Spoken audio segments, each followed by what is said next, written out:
What's up, Dominators? Welcome back to the ShiHai's channel, and today I present to you my Nova Grapplers standard post V-EB06 deck recipe, because I've not posted a deck recipe ever since my Highlander deck, or is it the Great deck, either one. But basically this came up for the new EB06 along with the supports Kagero, Ninjoker, Nova Grapplers and Royal Paladin. But currently they just gave Novas a really great boost, and there's a Nova support again in EB07, the coming up one, which is going to be released in 15 May. Catch the video for that because I'll be opening a carton.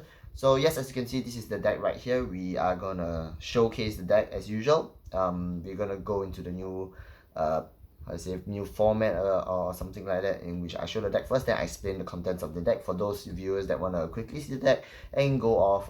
Sure. But for now, I'll just go into the basis of the deck and how some cards combine with each other.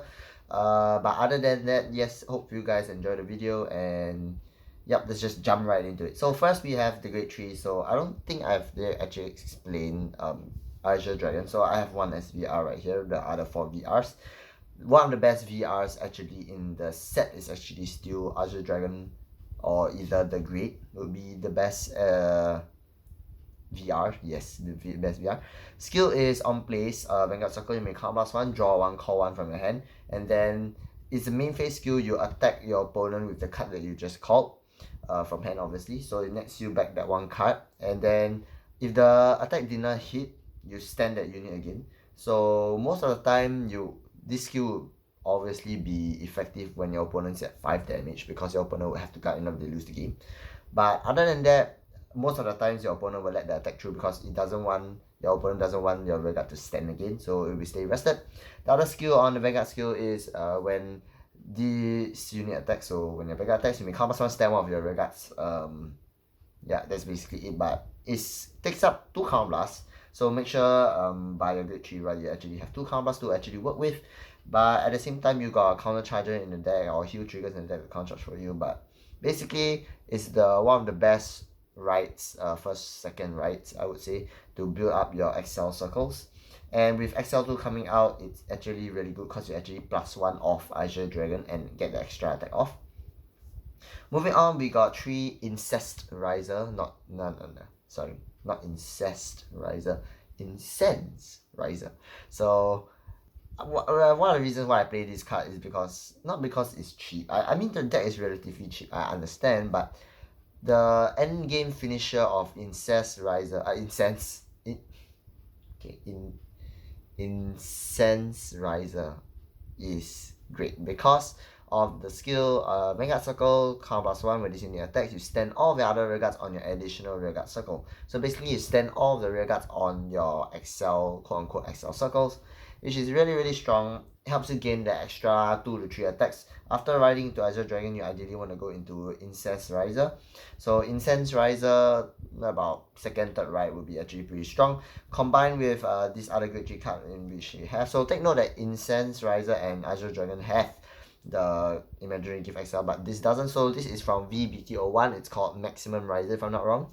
Vanguard Rearguard skill, if this unit is not boosted, it gains 10k until end of the battle. So what does it mean? Is it end of battle, end of turn? I think it's end of turn, sorry. So what does it mean? If you put it on an XL circle, it's actually 32k. XL1 obviously, 32k beat stick. It's a 20k guard or 25k guard based on which clan you're going against. You're going XL Protect, it's 25k guard. You're going against Protect a Force clan, use 20k guard. So it's really good. And the 2 reasons why I play 3-3-4, it's a total of 10 Great Trees, because you wouldn't want to run any additional or 2-match Great Trees, because your shield value will drop in this deck. And in this deck, the best way to actually hurt your opponent the most is you go first and you ride up to Great Tree, because you gain that multi-attack. And obviously you want your opponent not to check triggers in the damage zone, because it shuts down most of your combos, especially when your pokes become like 5k guard or 10k guard, or can't even be hit at all. So it really sucks. But moving on to the Great Tools, we have the new Brutal Jack, if I'm not wrong. So skill on place during your turn, not on place, continuous. During your turn, this unit gains 10k. The other skill is continuous. This unit cannot stand during your stand phase. And then once per turn, in order to stand this unit, you must rest 2 rearguards and stand this unit. So why is this card designed around this way is because of the Scarlet Bird, if I'm not wrong, this card, which allows you to stand all of your rear guards during your main phase. So, and it's a free 19k beat stick on place, cause when you call it, it's called as stand, so it's basically a free beat stick for you to rush early game if you want. Moving on to Black Tortoise, if I'm not wrong, so yeah, BCDT Black Tortoise. X skill, count +1, so +1 once per turn. You stand this unit, attack your opponent's vanguard, and then if the attack did not hit, you stand this again. So ideally, this skill is best used when you're really trying to final turn your opponent, or your opponent's at 5 damage to apply that on hit, that block pressure. So count +1 +1, you stand hit again, and then your opponent guards it, you stand this unit again, so it's a free extra 1 attack.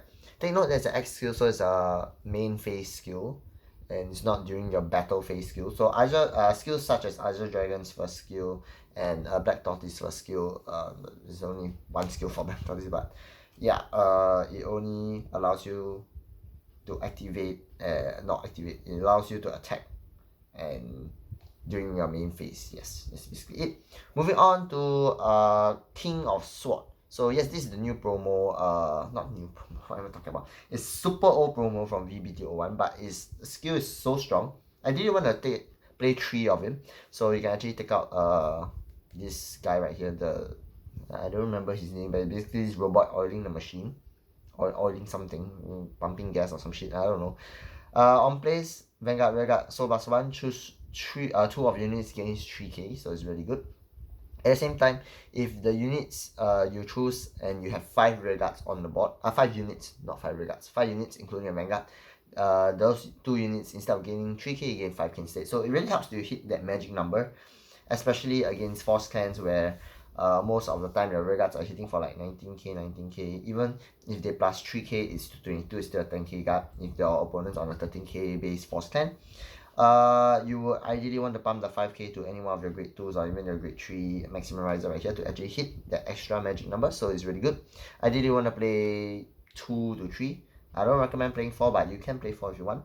Moving on to this robot that is oiling or whatever, or pumping gas, either one.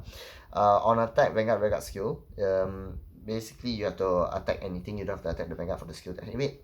On attack, you choose one of your rearguards against 3k, but if that rearguard is in a rest state, it gains 5k instead of 3k. So it's really good. Then you have 2 Excel circles, so you can attack with the one on the other Excel circle, then attack with this, then this unit you may choose the rested unit that you just attacked with against 5k, so it helps to hit that magic numbers. Moving on to Claydol Mechanics, so the new grade 1 for the counter charger. I've rarely ever used its first skill, and its first skill is so horrendous. Basically, on place, if you have 4 cards or less in your hand and on the battlefield, inclusive of rearguards basically, you draw a card. So it's really bad. But basically what you use it for is for the second skill is whenever you may counter blast, you may retire this unit and you counter charge 1. So it's basically nets you the free cost of counter blasting in a sense. So ideally you want to play 4 in some cases where your opponent decides to damage deny, or like against clans such as Shadow Paladin where they have GBD to apply that constant 3 crit pressure. You want Claydol Mechanic to help you counter charge and keep your turns alive whenever you ride into either Jetraizer or Azure Dragon. Moving on to Scarlet Bird. So this is the new rare card, and I'm pretty sure it shouldn't be a rare card, it should be a double rare instead. Basically, on place, you may Soul Blast 1 during your main phase. If this unit was placed during your main phase, you may Soul Blast 1. You stand all of your rear guards, and then if you stand 2 or more rear guards, you may draw 1 if this starter is in your soul. So make sure that you run this new starter. You can't run the old Riser custom. Is it Battle or not? Battle Riser. You don't run that shit anymore. You run the new Beast Deity White Tiger, if I'm not wrong. White hair, White Tiger, either one. But basically, yes, if you have him in your soul, you stand all of your rear guards, and then at the same time, you get to draw a card if you stand 2 or more. In which ties really well with Azure Dragon. What's it called? Brutal Jack. Ties out with Black Tortoise as well. And basically, you ride into Azure Dragon. The combo is ride into Azure Dragon, combo on, call 1, draw 1, call 1, attack. Then probably your opponent will let it hit, so it's a rested state.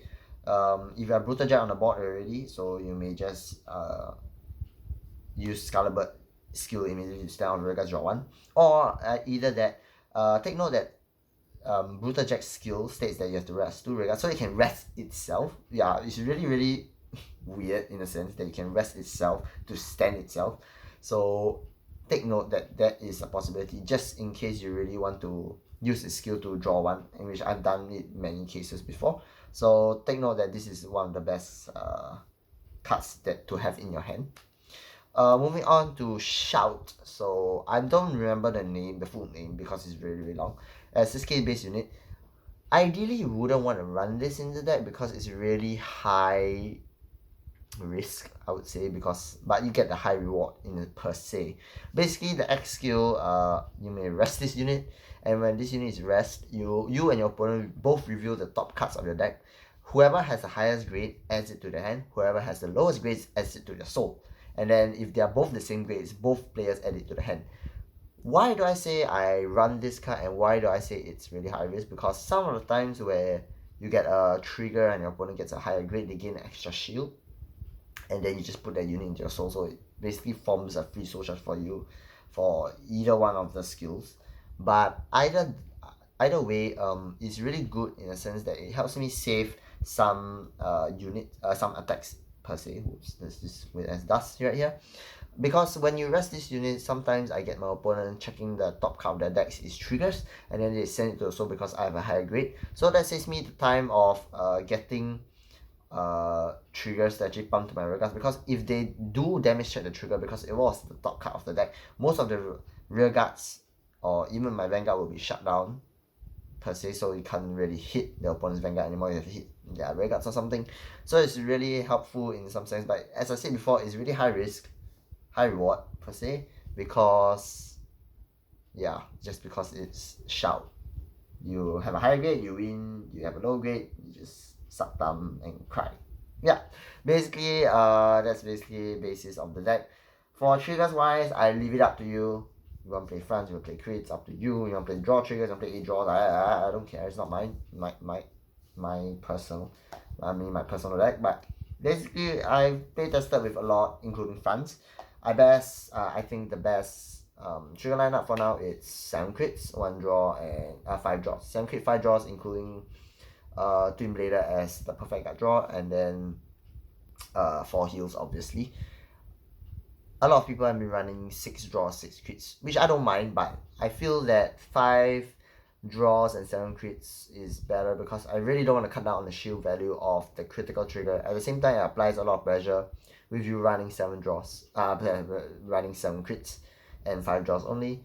Sometimes I see these draws during my draw checks, or even better during a damage check when you get hit by your opponent's rearguard vanguard. It lets you do the cut at the same time. Gives your vanguard plus 10k power, so that it lessens the shield value a little bit.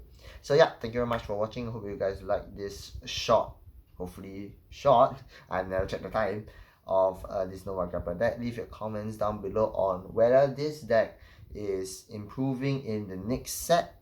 I mean, it is improving in the next set, but what are the tiers that Nova has jumped per se from V-EB01 to now V-EB06, EB06, because I feel that this deck from BT01 onwards, it was pretty shit all the way until now VBEB06.